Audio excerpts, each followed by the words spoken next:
Well, hello and welcome to the very first podcast of our currently unnamed podcast, as redundant as that sounds, the unnamed podcast.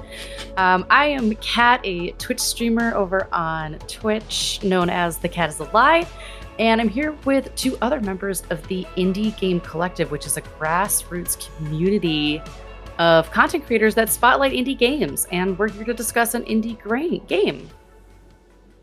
Hey, I'm Arale or Rachel. I'm from indie game review site Indie Hive. And I'm Heather, also a fellow Twitch streamer and mostly artist as well as indie game aficionado who's also over on Twitch. Really excited to be doing this. Yeah. So we are here today to talk about a game called Karisvale, which is a narrative-driven top-down mystery game where you assume the role as Seamus O'Malley, a seasoned detective who's been summoned by the mayor of Karisvale to find a missing citizen. You must explore the town of Karisvale, question its citizens, and piece together what exactly is going on in this uncanny game. Personally, I'm really excited to discuss this game because I think that it really threw me for a loop. And I want to make sure that everyone out there listening understands that since this is going to be an in-depth discussion of our thoughts and feelings about this game and the gameplay and the storyline, there are probably going to be spoilers. So this is your preemptive spoiler alert. But yeah, let's jump on into you guys. What did you guys like the most about, like, what was your favorite aspect of the gameplay when you first entered Karisvale? One more time, could you repeat the question? I had to shut my door because my dogs got excited. Absolutely. So what was your favorite aspect of the game, like, once you first arrived to Karisvale? Like, what drew you in right away? Okay. I'm sorry. I have like I have a very specific thing because I kind of freaked out about it and it is on my video. So the top down, like, pixelation, the art style and everything was very cute. And that was really grabby with the colors and everything, like right when it popped in. That's one of the first things that I typically notice about a game is like the visuals, I guess. But the thing that totally just like sucked me in for some reason was the little like the sound that you pick, that when you pick up one of the dead flowers, the little like ba-da-da-da-da. Oh, I made a comment about it too. I lost my mind. I literally talked about it probably for 5 minutes because I was like, when you encounter I chalked it up to being up to one of those to where it's like a famous sound, like, the Pokemon, like the Zelda box. Yeah, the Zelda box, or like the Pokemon like Poke Center, like healing noise, all of that. Yeah. It's grabby. It's like something that sticks in your head, and it's honestly up there to be one of those sounds, I guess, to where it's like, just a happy feeling. It gives you a sense of achievement when you hear it. It's like, oh, right. Absolutely. It was like that very first moment in the game where you're just like, ooh, that was my first achievement. That was the first cool thing that I did. And it was, like you said, I think I said in my video too, when I was doing a game let's play of it, it was just like, oh my gosh, that was such a pleasing sound. Yeah, exactly. Styling in general was one of the highlights for me. Is the retro vibe with the sort of squarer resolution, sort of like a CRT screen. Yeah. And the sort of music a bit sort of chip tune. Yeah. The music design in this was definitely, it was fun. It was so reminiscent of, like, kind of like the feeling of that top-down 8-bit pixel game.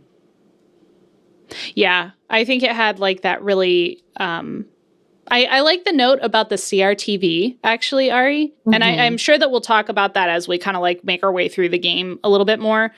But it kind of makes sense, does it not?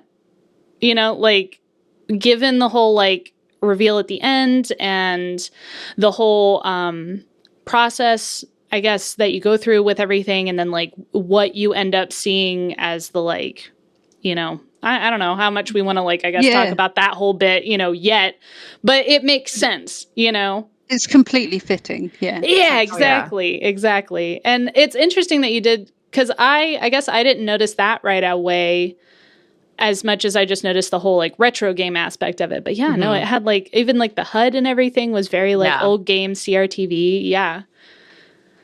I do also have to say the other thing that really drew me in, other than the pleasing sound, was so good. Echo the dog. Oh my God, Echo! Yeah, I need to go in and I'm like, oh my God, can I pet the dog? Can I pet the dog? Please tell me I can pet the dog. Yes, And absolutely. if you play it on itch, you get an achievement for petting the dog. Oh, I played on Steam and I also got that. Oh, I think I did too. Yeah. I was gonna say though, did either of you notice?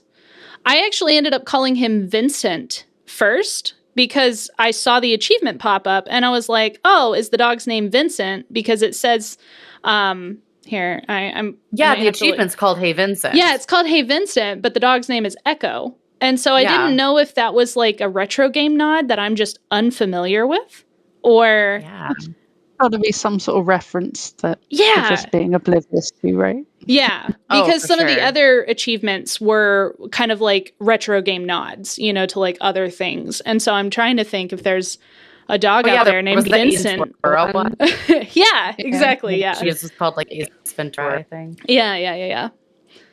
But yes, Echo was great. And he was the very first thing that I ran to check on after that. I was like, he better be okay. He better be fine. I talked to the first character and I came over and saw him and was like, oh my God, it's a dog. Can I pet it? I love that. I'm waiting for a game that gives you an achievement for not petting the dog. Oh, yeah, I would never get it. I would never get it. Oh, yeah. You need that would be a really great, like, if there's an indie dev out there listening right now, if you can make it through an area and not pet a planted dog, you should be like, you got the Chivo. Yeah, there you go. That is a real achievement. Oh, man. That takes a lot of in-person and in-game restraint. Oh, yeah. Yeah. And I mean, like, in all honesty, like, then how would the achievement go? Would it be one of those things where you shame the person for not petting the dog? Or, like, because I'm sitting here like, I would feel horrible. You have a saddest pupper achievement. Oh, no. Don't tell me. No. Okay. If there are any devs out there listening, you didn't hear any of that. Like, nope. Break my heart. Break our hearts. Oh my gosh. All over again. How good is it when a game breaks your heart, though? I know. When you can get emotionally drawn in and connected to a game like that, it's so great. I guess also, what did you guys think about the whole dead flowers mechanic? That's my question to the group right now. I liked the sort of collection side of it. Sort of. Yeah, having an item to collect throughout the game was fun. I'm not entirely sure what the point of it was. That's fair. I think I missed 3 in one area because I panicked at the end. Which we'll talk about later. Yeah. But the flowers the game with the flowers and without. Like, yeah, you can do it. The flowers don't actually they do. They're the fun collector's aspect. I think they're meant to sort of draw you in to like trusting this game to be what it says it is. That it's this top-down 8-bit detective movie. You have a thing to collect. You're a detective. You're collecting these things that are telling you about the memories of that moment where it died. And that's the part that I liked the most. And what I kind of wanted to draw attention is pretty much spot on with what you said with that sentence, right? So these flowers are memories of the area when it died, right? Mm-hmm. And there's a couple things, I guess, that I wanted to point out. And so one, I really like that to where it's like the flower can like, I guess, hold things like a snapshot of that area. And so you get like a little chit chat about, you know, the location and the surroundings. But I guess we can go ahead and kind of like break the facade here since we are talking about it. At the end, as you know, after you go through the whole game and everything, and you realize, oh, I am in fact an AI that was programmed to go through this whole thing. And the flowers were like data memory banks, right, of the game. Yep. So it was kind of like the code or the building blocks of the game. And if you collect all of it, then you obviously progress, you know, and get your additionals in the end and everything, and you get a little achievement. But did you guys notice when you went, you know, up finally past the dude in the lighthouse, right before you get to the mayor's house, the little like glitchy thingy off to the side, the lower left side? Yeah. No, I didn't. Yeah, he was right. And that is yourself, the other detective, the missing person, his many titles. Did you check back after, you know, when you go back into the game and everything starts there's body glitching? there. Yeah, there's like bones and stuff. Yeah, there's bones and stuff there, right? And so, oh my gosh. And if you notice, it's the dude, right? Because the first time that I went through, I was like, oh my God, what's this weird glitch? But then the second time that I went ahead and go through, I was like, oh, it's him. Like, it's his sprite, right? The guy that you find chained up in the basement. And then as Ari said, there's bones there. Then in the glitched aftermath, when you go back in, instead of the dead flower. And so then I got to thinking, they say at the end that they're running these experiments with all these AI, right? And are all of these dead flowers the previous run-throughs, right? It just sort of got where you were going just before you got there. Yeah, oh my right? gosh, you just got so much deeper than I did. I was just so sucked into the game that I didn't even... I think I noticed the glitch, but I didn't. I was like, okay, that's weird, whatever, and walked past it. And I did notice when it came back and there's the skeleton there. Yeah, and so like, you're oh my God, recovering. wait a second, what was here? What was here? Right? And so I'm like, are you recovering like your past selves that were collecting data like the whole time? So like how much is that going to then, you know, I said at the end of it, I was like, I can't wait to see more from the creator, but it would be really cool to possibly get like a more Karisvale universe, I guess. Yeah. And that's Brendan, a thing. Tell us, Brendan, reach out Right? and tell us more about this Karisvale world. Because I'm so interested. Yeah. The only thing I didn't like about it is I wanted there to be more. Right? Yeah. Like, absolutely. Yeah, because that like, whole I bit, want more lore. I want like a spin-off. I want more game. I want it to be longer. I want the reveal to take longer. It was just for being a free demo right now, man. Yeah. That was really cool. And honestly, like, I know some people might have, like, I guess, qualms with how quick the game is. But, well, one, it's a free game. But two, like we just discussed, like, I feel like there's more even. I want to, like, get back into it and nitpick more spots. But, like, the whole dead flower thing, I was like, you know, man, is this the whole thing? And then we still didn't really get... I guess after all of that, you know, that's what we were collecting. And then we get into the conversation with the creator or whatever he is, you know, at the end with the whole phone call and everything. And you're kind of left sitting here like, why is he doing this? Like, what's the whole, like, point, I guess, of this whole experiment or this whole exchange, you know? Is it supposed to be a representation of just, you know, a game developer building a game? Or is this for something bigger or, like, I guess more daunting, spookier? I don't know. But I thought, I loved that whole mechanic with the dead flowers. And I was like, that is such a cool note. And I feel like there's even way more than what I divulged, I guess, like, underneath all of it. But just the extra context about Karisvale is quite nice. Oh, yeah. There's a little, like, I don't know, it's a little, like, journal of dead flowers, isn't it? Why would you want to leave Karisvale? Right? No one leaves Karisvale. Well, and that's like each of the characters had, like, there was just something about them that I was like, oh my gosh, I want to know more about. Like the talking bear? Just a little bit weird. Yeah, the talking where are my children? But then they said that they used to play here. The little plushies were like the children, I guess. Yeah. And they looked so much scarier than the big bear in the basement. And I'm like, what is that all about? What's the lady in front of the fireplace all about? I feel like I honestly want to kind of revisit it and get back into it because I feel like there has to be more somewhere. I'm not smart enough to dig through code, but I'm like, there has to be more to this, right? Like,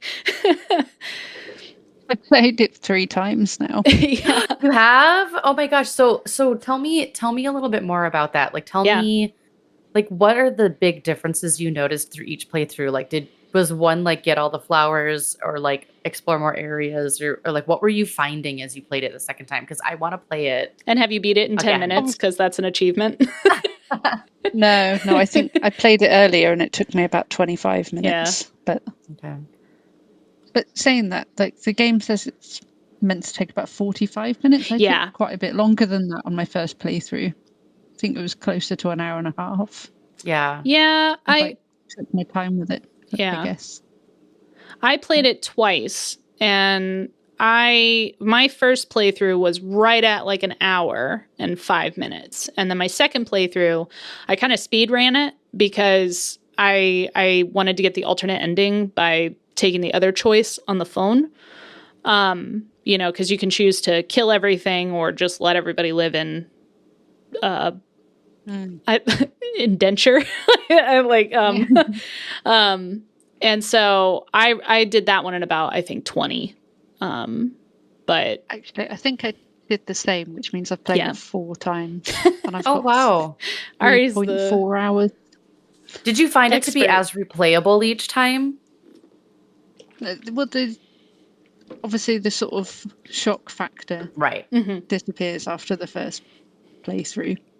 Right. But, definitely enjoyed it still because there was like a bit of a gap in between playing it. I was sort of just played it again to remind myself for this evening, sort of thing.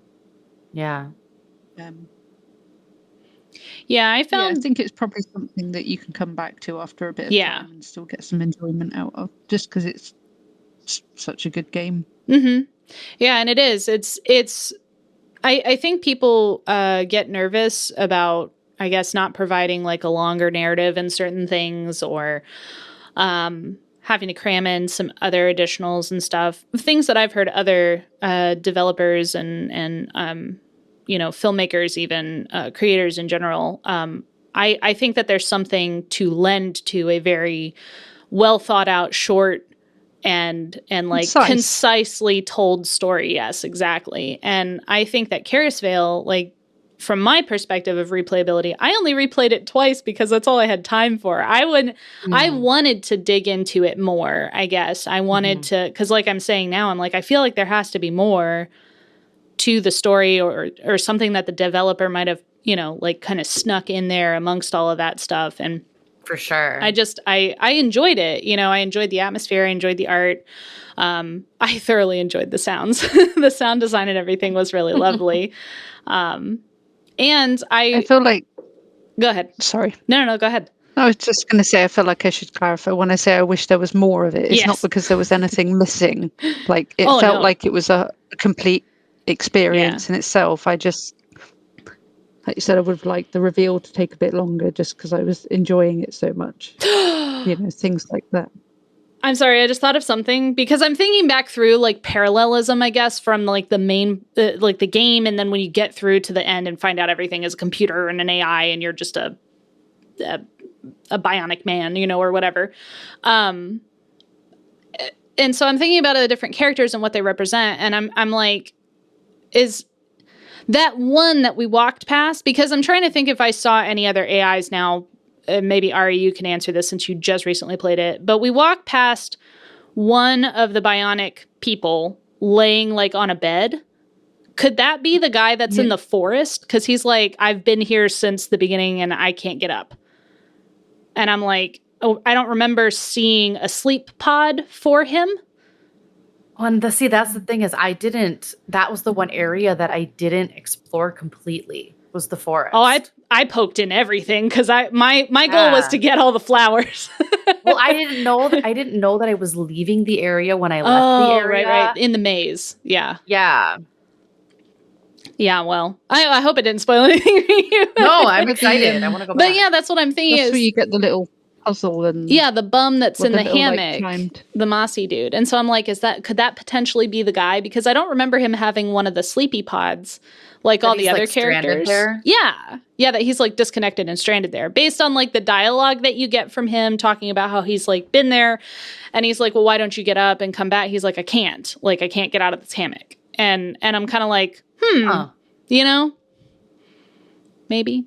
I don't know. It was just a thought that popped into my head. That was because I just assumed that was because of his programming wouldn't allow him to move, sort of thing.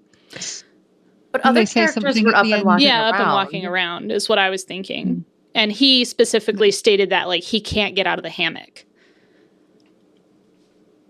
I guess is the note that I had like I said, this was just something that popped into my head right now, because I'm kind of also trying to think if maybe there's more parallels between like Karisvale in the game and that whole station area, you know, that they were walking through at the end, I guess. Because it's guy says at the end he was waiting for or admin said he was waiting for the right one to put into a robot. So I guess it didn't really occur to me he could have put them in there before. Yeah, sort of I guess. Yeah, and I'm also kind of curious. Like, I know that those are probably the only two endings, but like I felt like, I don't know. I feel like there's more stuff that's like hidden in there, answers wise, than, or possibly this is the developers' toe dip into making a bigger, more expansive universe, which I hope so. Live for. I hope that they're secretly just like working on a game behind this, like a full, like this was just like Karisvale Light, you know? Right? That's why it's a demo right now, because there's going to be exactly.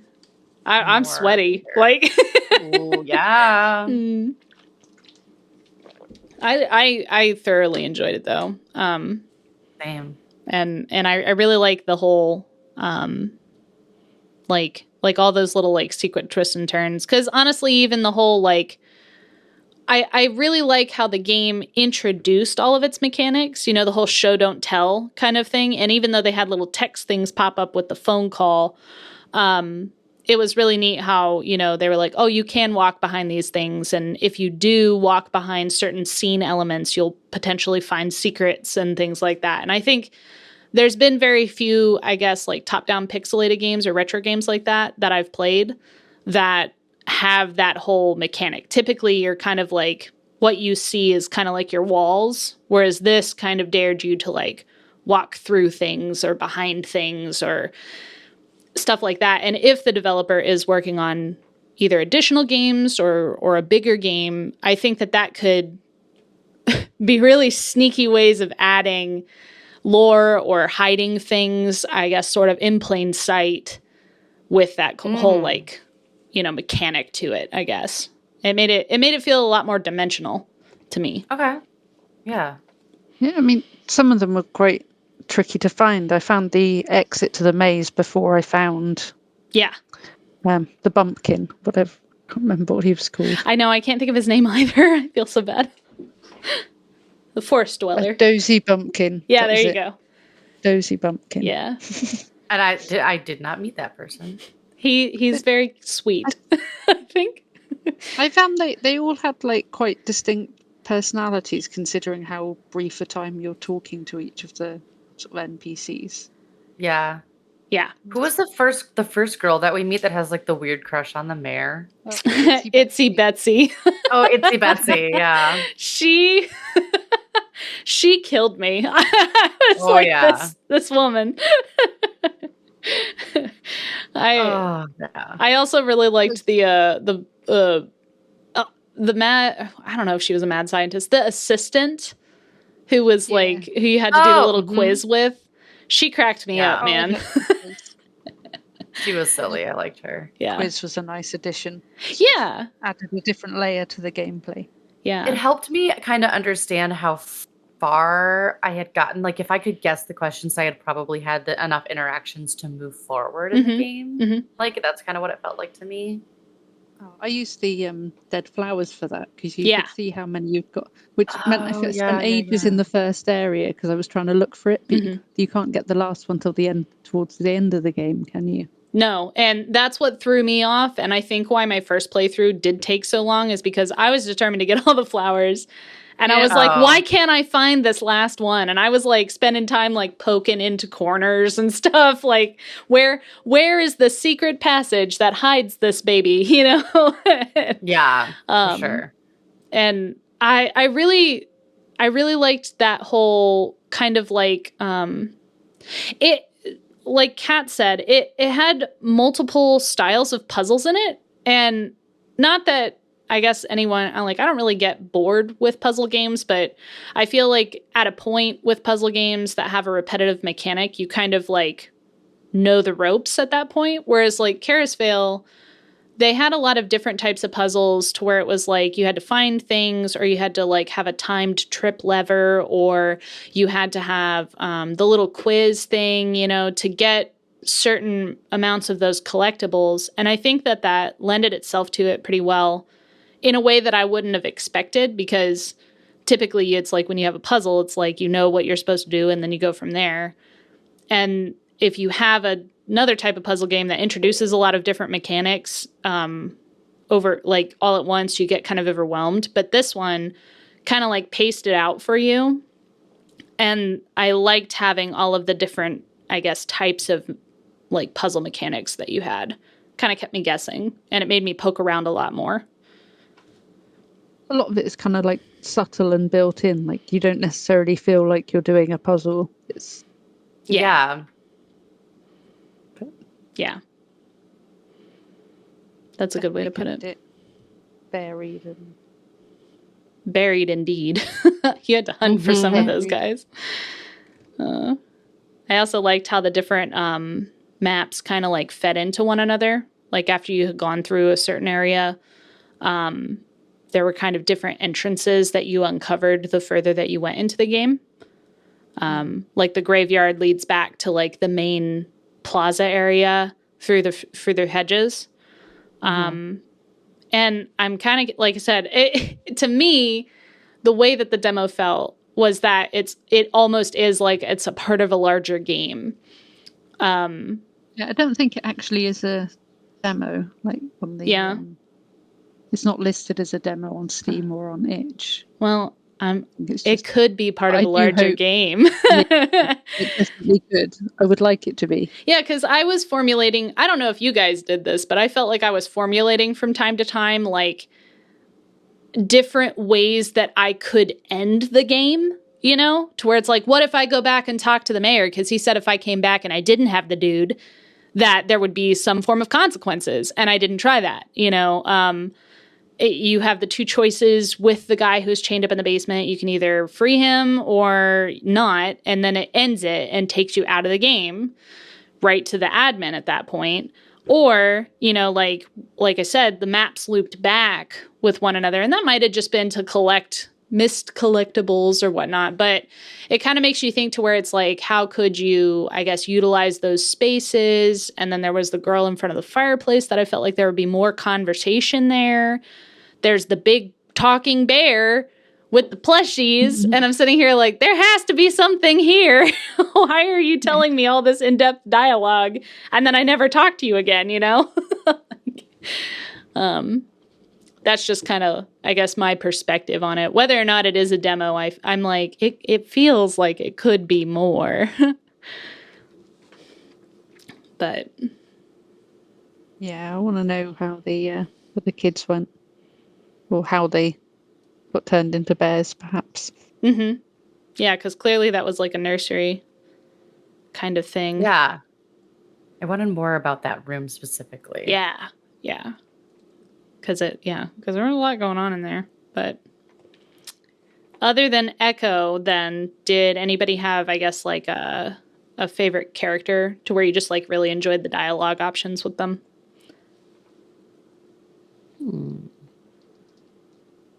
I got a laugh out of Itsy Betsy. Yeah, she was really cute. I kind of like the mayor, but I don't know if that's because I gave him a really fun voice when I was reading his dialogue. I have to watch your playthrough now. Yep. I gave him kind of the haughty aristocrat voice. I love that. Kat does the best voices. I just kind of read for them. Quite like the Dozy Bumpkin, just because he seemed like I don't know, like a secret character. Like he would be a jolly fella if he wasn't trapped in a hammock. Oh, that's true. Now I gotta go back and play so I can meet the Dozy Bumpkin. Yeah, you do. He's very. I don't know how to describe him. He's funny. I liked him. And like I said, he has really interesting dialogue. And I guess he's definitely tucked away in a corner. And so it's like if you find him, I like his design a lot because he's got like moss growing on him in spots, you know, because he's like stuck there. A sloth. Yeah, like a sloth. Yeah, that's exactly what I thought. Yeah. Oh, really? Yeah. I gotta go back. If you found that you had to flip the switch for, that's like on a timer, it's just up from there. Yeah. Okay, yeah. So I found the switch and I was reading somebody else's comments on the game and was like, oh, so that was to something else. Because I flipped the switch and it made the little like success sound of you did a thing. But I didn't know what I did. Oh, you didn't get the like cutscene? No. Oh, then because I found the first switch that I found was the one that's in the maze. In the rundown. Oh, then you didn't find the one in the maze then. Oh, see, they gotta play again. Yeah, see, you gotta poke it on. I won't like, no spoilers or anything, but yeah, you get a dead flower in the maze by flip. You have to flip a switch, and then there's a timer, that you have to get to the flower before it basically disappears, and you have to flip the switch again. So it's one of those classic racing ones. I think that speaks volumes about this game in and of itself, is that like it's not one of those times where I'm like, oh, I guess I missed something. Okay, whatever. It's, oh, I missed something. I want to go back and play again. Yeah, despite knowing the twist at the end, despite knowing how it's going to turn out, like I still want to go back and be like, oh, now I got all the flowers and I've explored all the areas. I've got all the achievements. Like it's a digestible like hour and a half if you really go through it. And I want to go back and do it again. Yeah. And I think that is what lends itself well to just a well-written puzzle game. Even if you know the ending, the replayability, not just getting additional endings or anything like that. There's also like little things stuck in places that you might have missed your first or even your second time playing through. Because I know that even when I went through with my second playthrough, even though I spent a lot of time, like I said, hunting down those stinking flowers, I tried to pay closer attention to like my surroundings or the dialogue that he would give. And I read everything that I interacted with, because I'm like, maybe there's more secrets here. Maybe there's another alternative or something, because I got to think, I'm like, we got like, even out of the two ending choices, I guess, the achievements, they both felt, I maybe this is just me, and I want to know your guys' opinion on this too, but when I got the two different ending achievements, I just felt lousy for both of them. I'm like, okay, I either, let them go on in this, kind of ignorance kind of thing, or I just like murder everybody. It's like, because it didn't also feel like they were in ignorance. If it's AI? Is it murder if they're AI? I felt an emotional connection. Yeah. I have to ask before you dive into that. Like, for each of us, the first playthrough that you did, which ending did you choose? Oh, that's a good question. I'm not answering. One of you go first. Everyone. I chose to kill everyone. You did euthanized? Yeah. I did too. Because I felt like I was like, they seem to know. They felt like they knew. I'm like, they know they're in this like loop. They're unhappy. Am I the only one who did altruistic? But even the altruistic ending doesn't feel good, Kat. Like, it didn't There's feel no good. good choice. I There's felt no good lousy in choice. both. And as soon as I saw that freaking achievement pop up that was like euthanize, I was like, I am upset. I gotta go. Like, I need to take a walk. Yeah. I walked out into the living room when I was done. Not brutally murdered. Yeah. That's true. That's true. But even still. A little more like Jack Kevorkian style ending. Even still, I'm calling you out, bud. You knew what you were doing when you titled that euthanize. Like, oh, you yeah. knew. For sure. Oh, man. Well, at least he didn't say, like, kill them all. I do know, like, when I finished the game, like, I literally shut the game down, stopped my recording, walked out into the living room, sat down on the couch, and looked at my husband and went, well, that was a game. I did a similar instance because Cody came up to, like, check on me after I had finished the game and everything. And he was like, so how did you like it? I was like, first off, that was incredible. I was like, for a free game and how short that was, I am blown the heck away. Secondly, I can't tell you anything about it because you're going to go through and edit it. You just need to watch it. How about that? Oh, yeah. Oh, that's a good way to do it. Yeah. Yeah. I got my boyfriend to play with me for my second playthrough because I was like, you've got to see this game. Like, come join me. Come join. That's a good idea. Yeah. Yeah. That was cool. Yeah. I just don't think it's going to be the style that my husband would like. I always called him my boyfriend. Oh my God. He's not my boyfriend. Well, I mean, you know. Yeah. Both. Both. Oh, man. That's very telling, though. Kat, why'd you ask such a good question?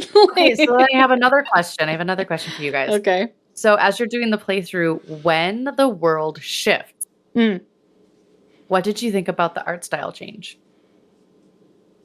Do you mean like the crazy, weirdy, glitchy, messy stuff? Well, that, but also that leading into when you wake up as the AI. And the whole game is completely. I was not expecting it at all. Yeah. Yes. I literally. It makes complete sense as well. Yes. Yeah. Because you're coming out of the game into the sort of reality, and it's got this sort of realistic-ish 3D. Right? And then, like, even the controls were different. There was more mouse-based controls. Yes. Like, real keyboard-based controls. Yeah. Real tangible change. I got chills. I was like, oh my God, this is amazing.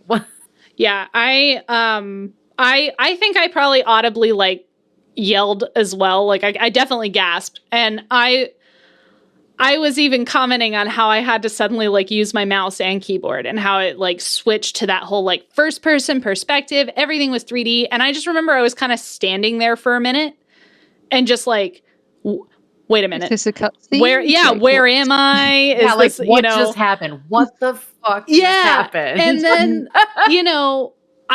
you see the very first thing that you see then is like the dead flowers that you collected, which are like the memory banks and everything. And I was just literally walking around in that room like, where am I? And why?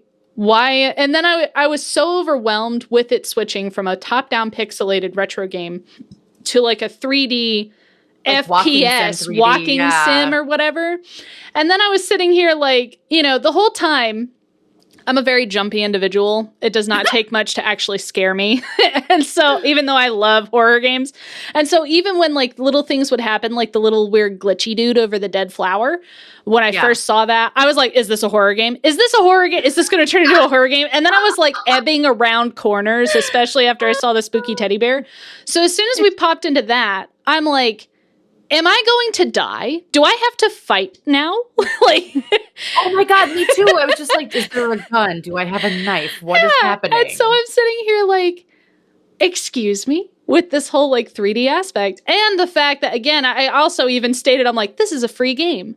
They switched art style and mechanic and everything looks expensive now. And so I was just sitting here like, what do I do with this information? I don't know. I was too overwhelmed to like, I guess, fully understand what was going on. So then I had to calm myself down and actually read things. It is kind of a psychological horror. Yeah, a little bit. Oh, it 100% is psychological and visually, especially when you do like end up back in Karisvale after that and everything is scary. Like yeah. Oh my gosh. That whole section where it all glitches out. And you have to talk to that guy. Oh my God, I loved it. Just chef kiss. And his face kiss. drops off like. Yes. Oh, it was so creepy. All of a sudden, like when we got to that point, I loved it. I was like, I'm sorry, I didn't realize I was playing Doki Doki, but sure. Like I was sitting here like, and that's not meant to be. I realized that it sounded like a sleight of comment. I wasn't expecting it to shift into like full visual horror. And I was like, I don't want to be here. I've had other games that I played recently where it was the guise of look at this cute, like narrative story novel type game. And then suddenly it's like you are in a hellscape and everything is upside down and nothing is what it seemed like. I'm going to need you to DM me those games. Love it. Loved it.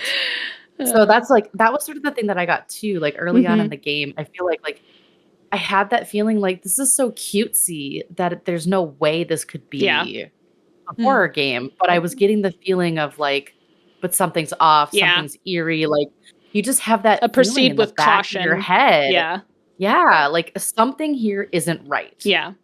That's something I picked up on, like, see more on the second playthrough because you got a sort of vibe of something being a bit off and not right first time, but I didn't piece it together. I was still surprised by the end, and then on the second playthrough it's like picking up on more of it. It's like I knew what was going to happen. It's like, oh, okay, they're alluding to it here as well.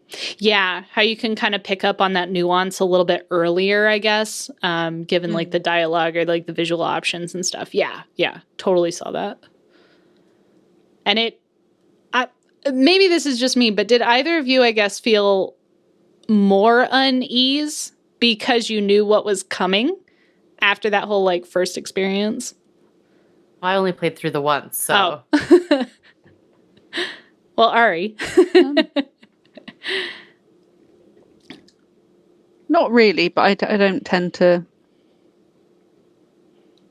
get too creeped out by games unless they're something chasing me.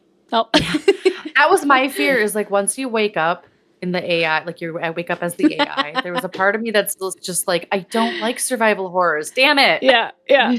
I could see that.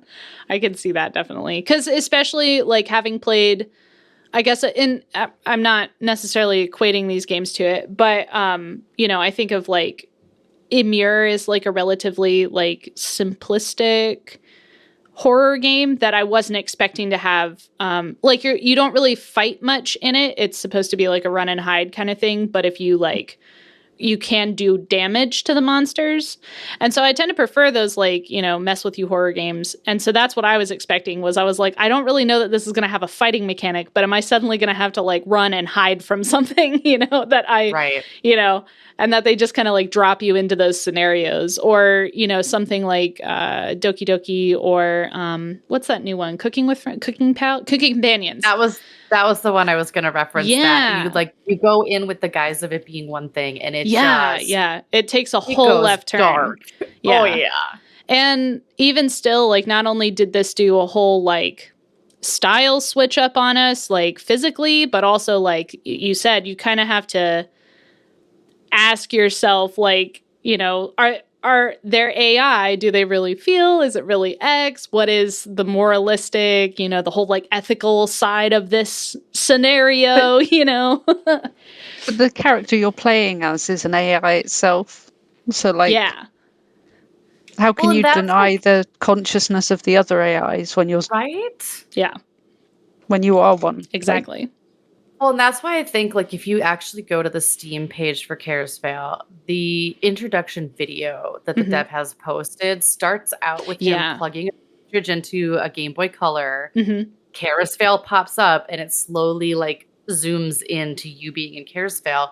And that's the psychological part that always gets to me, is like, are we in the Matrix? Am I actually sentient? Like is this just a demo? Like, do I exist? And like, then I get Am into I even here? dread. Yeah. I was going to say, Kat's having like an existential crisis. Like,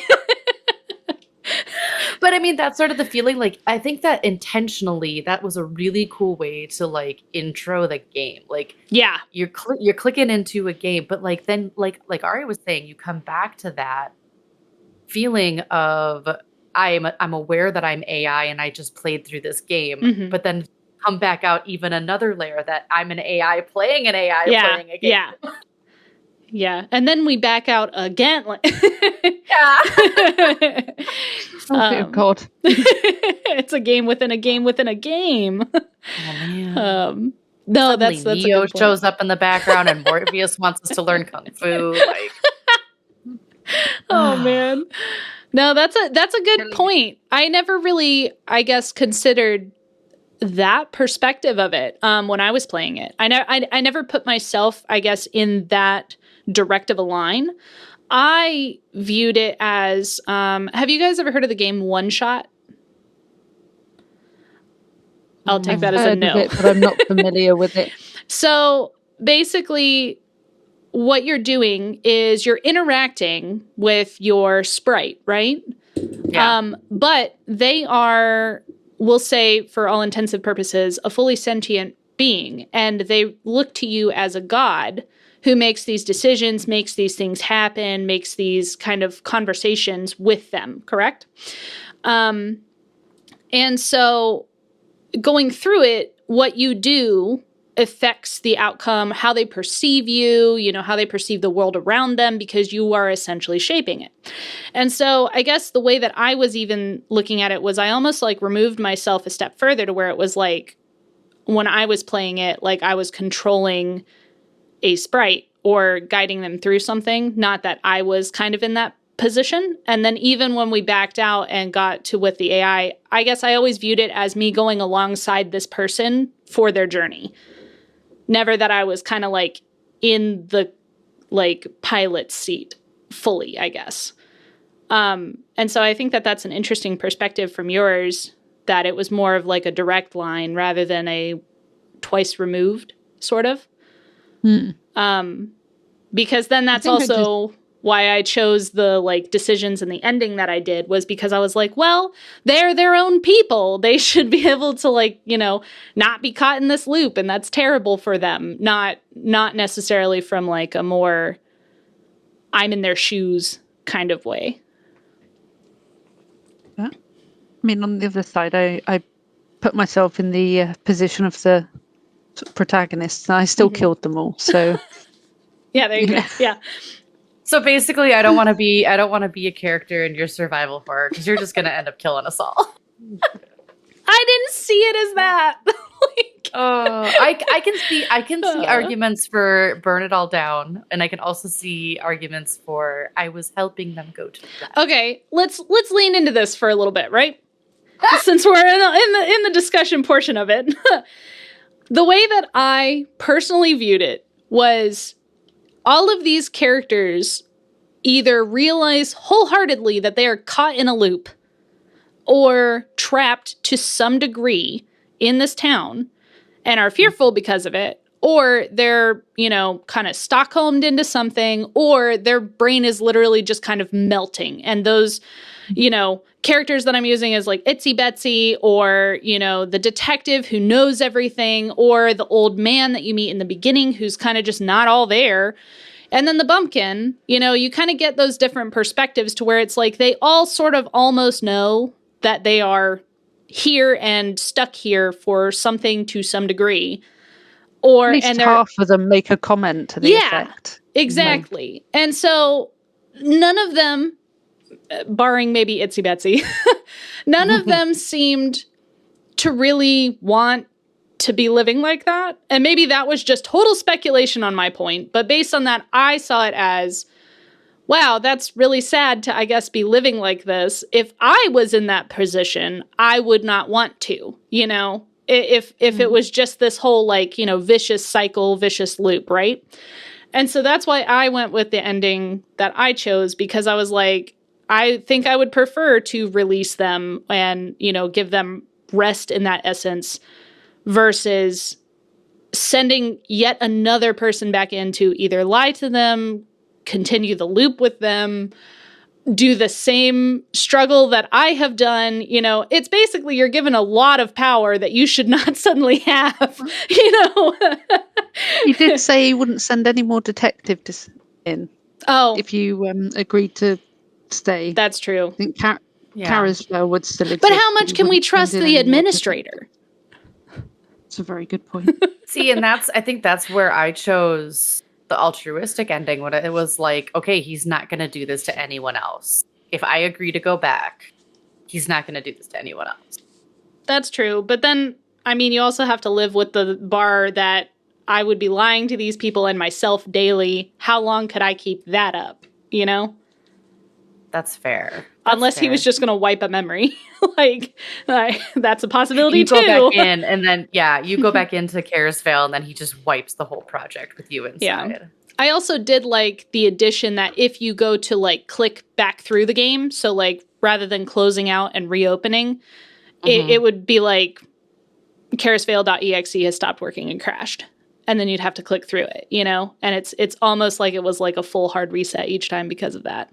Which is, you know, it recommends that you play straight through because there's no save mechanic. And so it kind of like, it made sense, but I liked that whole like little additional thing. Because then I was left sitting there staring at the black screen with the weight of my decisions, you know, like, but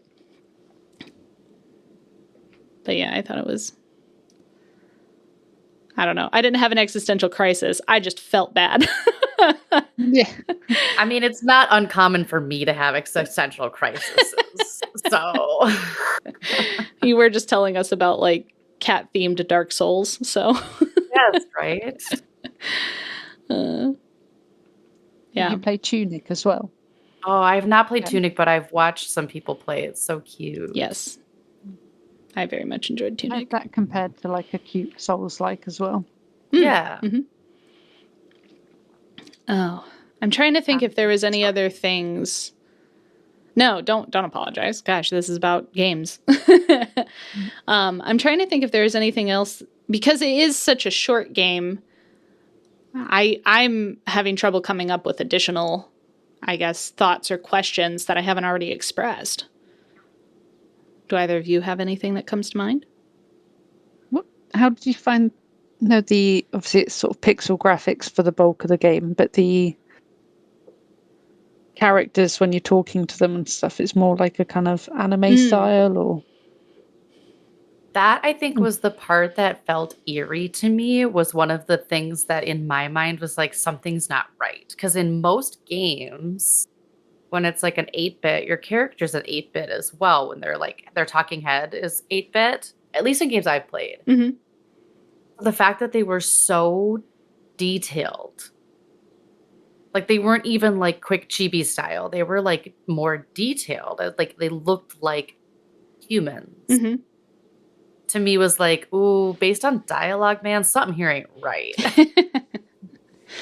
I really liked it, because I guess it's interesting that you say that, Kat, because of the few games that I have played that are like this, they usually have a full art graphic, similar to that. I also will say that, like, I've played my fair share of dating sims of all things, and they typically, fair. But that has its own art. So that's not even saying, you know, the pixelated versus this, that, or the other thing. But I liked it because I felt like, it gave you a good, like, first impression of their character, because they were all drawn with like a very definitive like expression to them. And so like I remember when Seamus's like talking head like popped up for the first time, and I just went, oh, he's seen some things. We look so tired. Oh, he does. He's got bags under his eyes. He's a little hunched over. And that like 1,000-yard stare. That popped up collar with a 1,000-yard stare. Yeah. And so to me, I liked it a lot, because I felt like you kind of got the additional of like, oh, I totally know how this character is, you know, or I'm a bedraggled detective. Exactly. I like that, but I also liked that it sort of, I don't know, it made them feel a bit more out of place. That's fair. Yeah. Sort of mismatched from the the style of the bulk of the game. Yeah, that's kind of the feeling that I was sort of trying to get across too. Is it just made them feel, like you said, out of place. Like, so it didn't seem like anyone who was there, like the townsfolk didn't seem to even be like super aware of each other unless you directly asked them a question.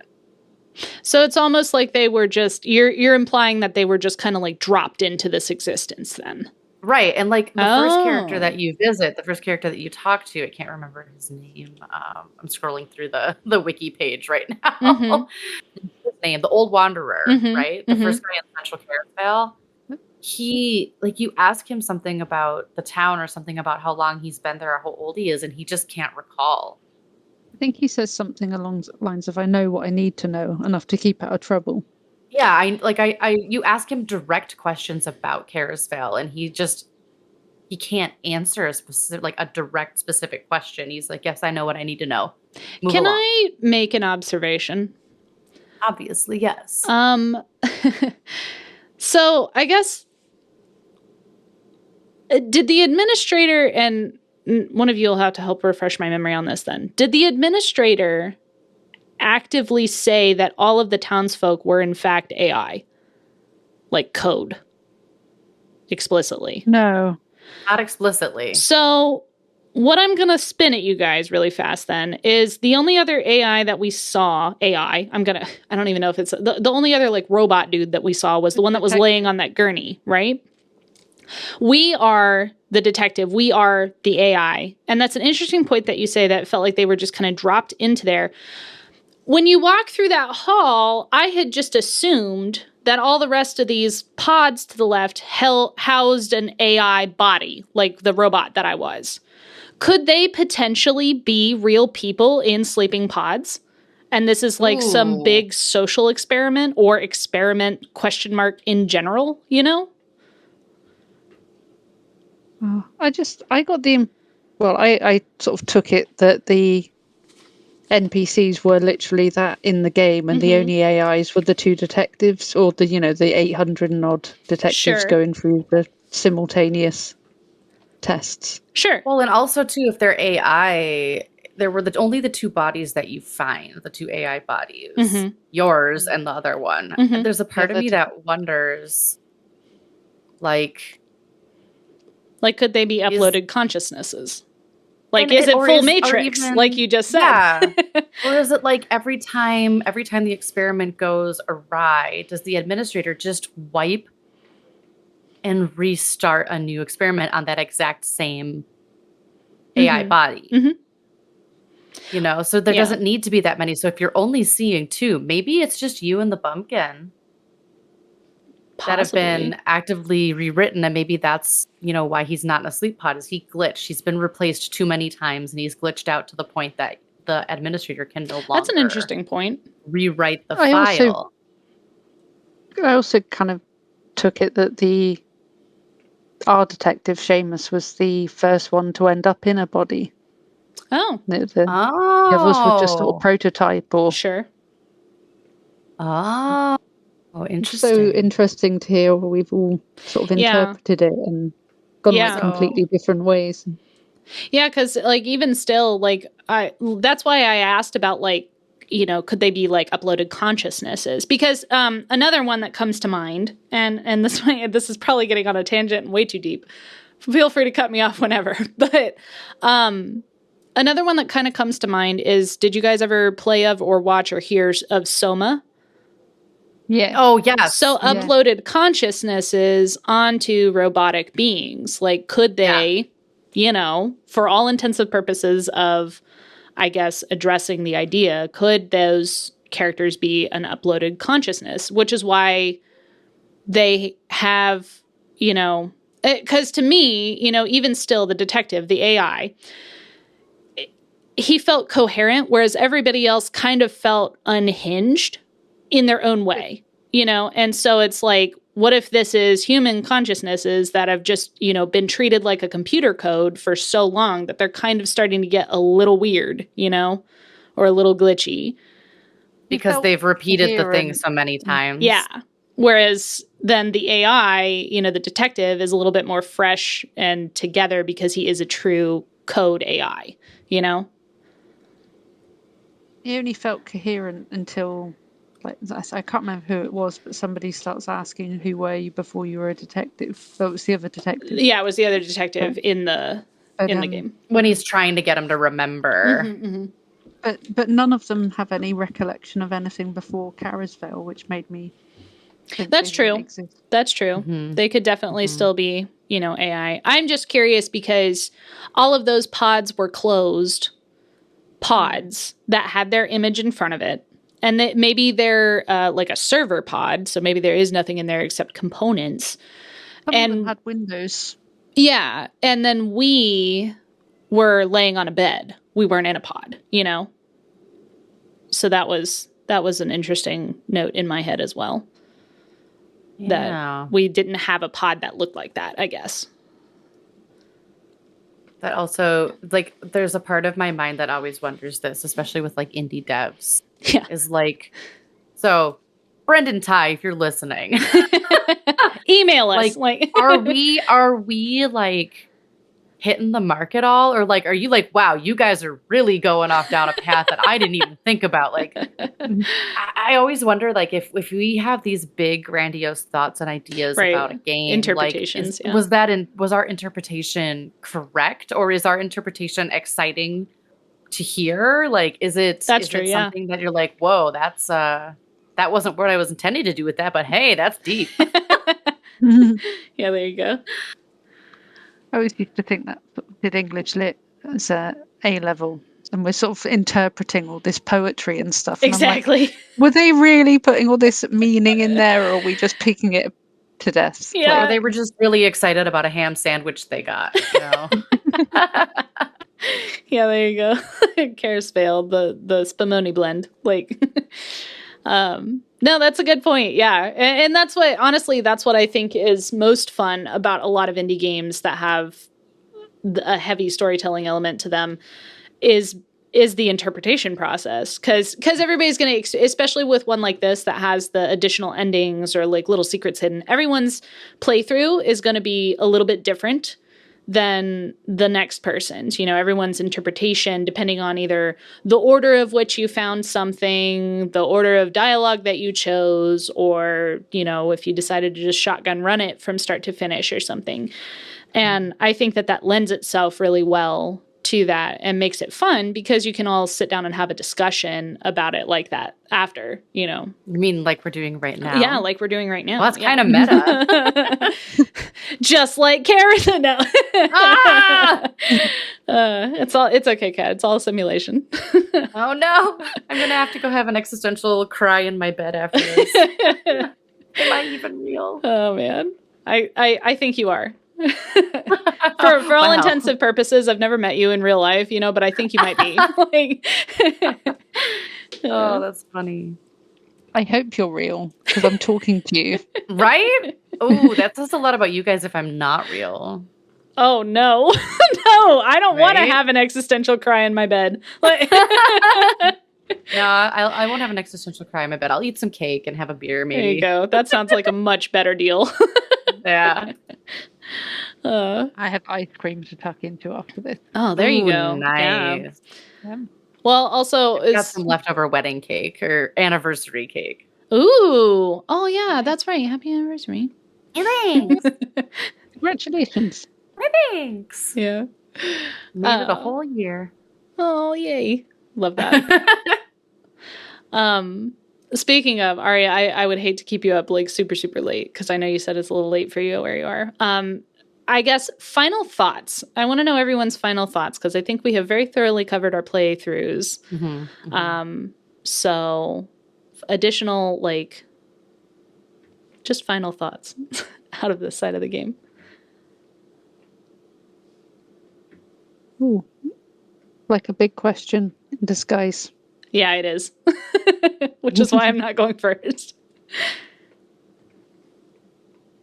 I think for me, my final thoughts on this are this would not have been a game I would have naturally picked up had it not been for the opportunity to review it from the Indie Game Collective. Now it has become a game that I'm going to suggest to a ton of people, because not only is it free, but I want other people to play it so that I can have these types of conversations with them. Like, oh my God, what did you think about? Like, to me, this game feels like it's short, it's quick, it's easy. It doesn't take like shoot 'em up skills. It doesn't take a bunch of combat skills. It's just a game that you can kind of fall into and go through, and any gamer at any level could enjoy it. Even the puzzles are either like quite easy and skippable. Yeah. Right? So I just think it's one of those games that you're just like, oh my gosh, you haven't played this, you have to download it. I want to know what you're thinking a week. Like, yeah.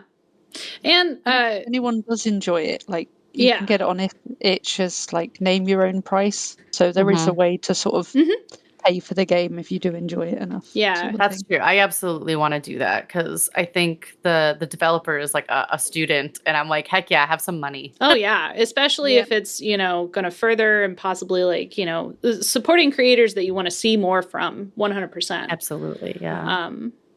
Yeah, those are all like really good thoughts, Kat. I agree. Top-down pixel games are actually like, I could probably count on one hand how many of that style I've played, just because I don't tend to gravitate towards it. Nothing wrong with it. It's just not what I tend to go after, I guess. But yeah, if not given the opportunity to review it, and honestly, the recommendation from Ari, I think you were the first person that was like, hey, this is coming to the IGC. We should totally do this as like a little partner thing.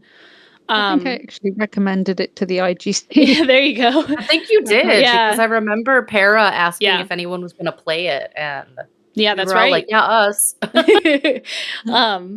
And I agree. I don't think I would have like grabbed it. But after watching like the trailer for it and digging a little bit into it, I was like, this looks fun. It looks really fun. It looks really cute. I didn't really know, even after all of that, what to expect, I guess. Going into it. And then it was like, the art was really cute and bright and happy. It was very simple. And then the I am not kidding how much joy, just sheer dopamine, that like little achievement sound got me. And so I was like absolutely in love with this, and the more that I pressed into the game, I was just very interested. It grabs you pretty quick. It eases you in, but it grabs your attention. And then it was just a downhill slide at that point, left turn after left turn. I wasn't expecting what I was finding, and all of the little like, tidbits and Easter eggs and things like that. And yeah, I would totally, and have already recommended it to friends, because I'm like, it's free.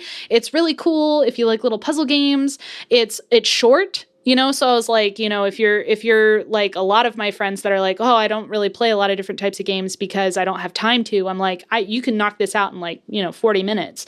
And it's grabby. I like the characters a lot. And like I said, it leaves me optimistically hopeful for wanting for more, it's like, I would really like, if I ever see anything, it's one of those things to where it's like, okay, if this developer comes out with something else, like I'm absolutely 100% going to pick it up. If it's also Karisvale, I am going to absolutely 100% pick it up, Oh yeah, if there's like a welcome back to Karisvale. Yeah. Like, welcome back. Stop.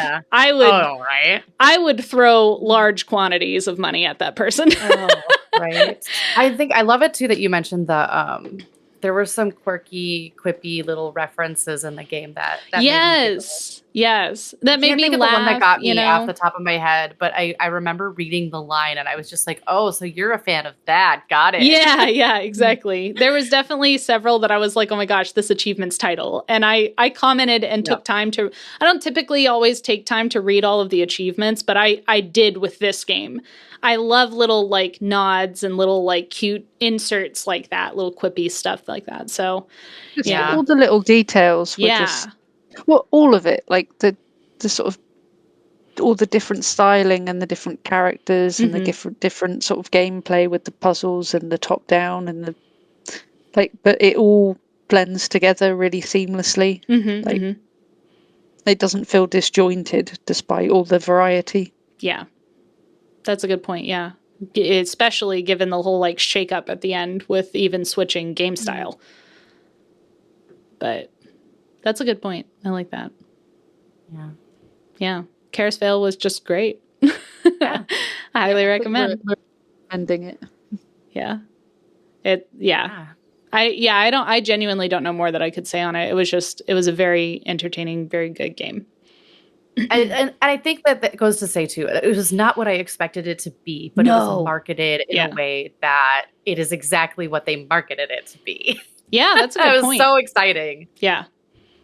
I didn't expect it, but I don't feel like it was missold to me. No. Well, in something like this, you don't want them to be like in this psychological horror game. Like I didn't want to know that there was that element to it. I didn't want to know about that. Oh, absolutely.